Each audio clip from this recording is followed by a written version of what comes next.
Few topics spark more debate among royal watchers than the future of Prince Harry and Meghan, the Duke and Duchess of Sussex. Every few months, headlines begin circulating online claiming that King Charles has secretly signed an order stripping Meghan of her Duchess title forever.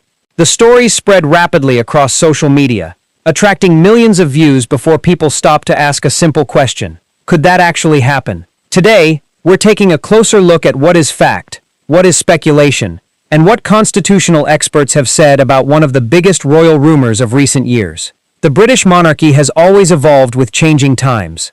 Every generation faces its own challenges, and King Charles inherited the throne during a period unlike any before it. Public expectations have shifted dramatically. Social media amplifies every royal story within minutes, and disagreements that once remained private now become international headlines almost instantly.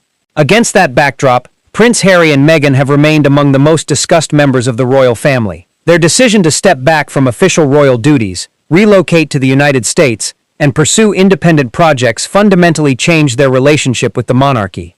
Although they no longer carry out official royal engagements on behalf of the crown, Harry continues to hold the title of Duke of Sussex, while Meghan is styled as the Duchess of Sussex through marriage.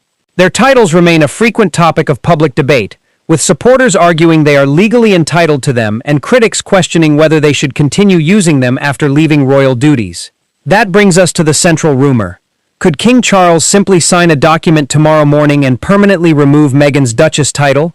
The answer is much more complicated than many viral posts suggest. Unlike positions within the royal household, hereditary peerage titles are governed by long-standing laws and constitutional principles. Many constitutional scholars have explained that removing a peerage isn't generally something a monarch can do through a personal decision alone. It would likely require legal or parliamentary action rather than a simple royal order. That distinction often disappears in sensational headlines.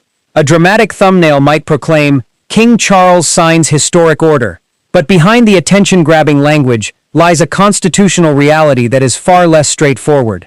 Still, the discussion continues because the royal family has made important decisions regarding styles and duties before. Following Harry and Meghan's departure from working royal life, Buckingham Palace confirmed they would no longer undertake official duties on behalf of the monarch. They also stopped using the style His/Her Royal Highness in a working capacity, although those styles were not formally removed. For many observers, that demonstrated the monarchy's willingness to adapt while attempting to balance tradition with changing circumstances. Others believe additional changes could eventually be considered, especially if Parliament were ever to revisit legislation surrounding peerage titles. However, such discussions remain hypothetical rather than official policy. Another reason these rumors gain traction is the extraordinary level of public interest surrounding the Sussexes. Every interview, public appearance, business venture, or charitable initiative attracts worldwide attention. Supporters praise their independence and advocacy work, while critics argue their continued use of royal titles creates confusion because they no longer represent the institution officially. The result is an endless cycle of debate. Whenever a new royal event takes place, whether it's a state visit, trooping the color, or a major palace announcement, speculation quickly returns. Commentators wonder whether another constitutional change could be announced, or whether the palace will address the Sussexes again. So far, however, no official announcement has confirmed that Meghan has been stripped of her Duchess title. That hasn't stopped online creators from imagining what such a move might mean. Some believe it would symbolize a decisive break between the Sussexes and the monarchy. Others argue it could intensify divisions rather than resolve them. Royal historians often point out that monarchs generally seek stability. Decisions involving titles, succession, or constitutional matters are rarely made quickly or dramatically. Instead, they typically follow extensive consultation involving government officials, legal experts, and palace advisors. This careful approach reflects the monarchy's broader role within Britain's constitutional framework. Rather than acting independently on every matter, the sovereign operates within well-established conventions developed over centuries. That constitutional reality makes many of the more sensational internet claims far less likely than they initially appear. Nevertheless, public fascination remains incredibly strong. Part of that fascination stems from the broader story of Harry and Meghan's departure from royal life.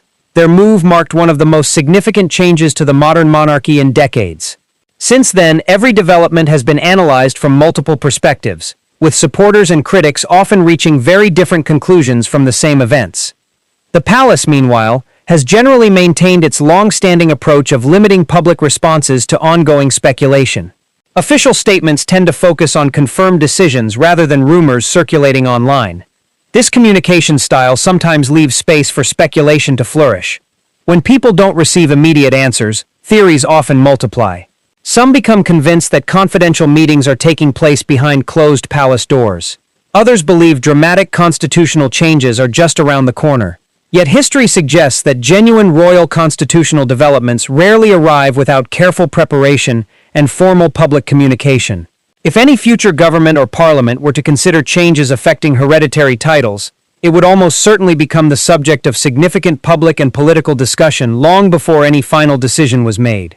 Until then, the debate over Meghan's Duchess title remains exactly that, a debate.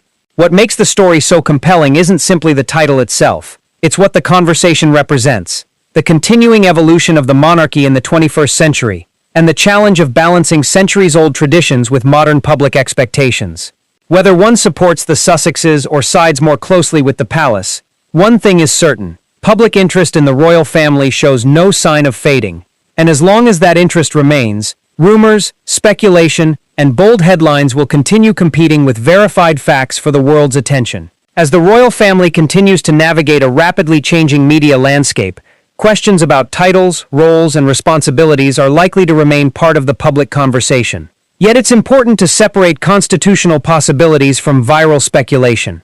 While commentators often predict dramatic changes, official royal decisions have historically been measured, deliberate, and communicated through formal channels. For King Charles, maintaining stability within the monarchy has been one of the defining themes of his reign. Every decision is made with an awareness of tradition, public expectations, and the constitutional limits of the sovereign's authority. That means any significant change involving hereditary titles would almost certainly involve far more than a single signature or a surprise announcement. At the same time, the debate surrounding Harry and Meghan reflects a broader discussion about the future of the monarchy itself. Some believe royal titles should remain lifelong honors, tied to lineage and marriage, while others argue that active public service should play a greater role in determining how such titles are used. These differing opinions continue to fuel discussions across news outlets, documentaries, and social media. For viewers, the key takeaway is simple. Whenever a headline claims that a dramatic royal decision has already happened, it's worth asking whether the claim is supported by official statements or reliable reporting. Sensational stories often spread faster than verified information, making it increasingly important to distinguish confirmed facts from online rumors. Whether future governments choose to review the laws surrounding peerages is a matter for public and parliamentary debate, not something that has been announced or decided today. Until such changes occur, the status of existing royal titles remains governed by the current constitutional framework. What do you think? Should royal titles remain permanent regardless of changing roles, or should they evolve as the monarchy adapts to modern times? Share your thoughts respectfully in the comments below.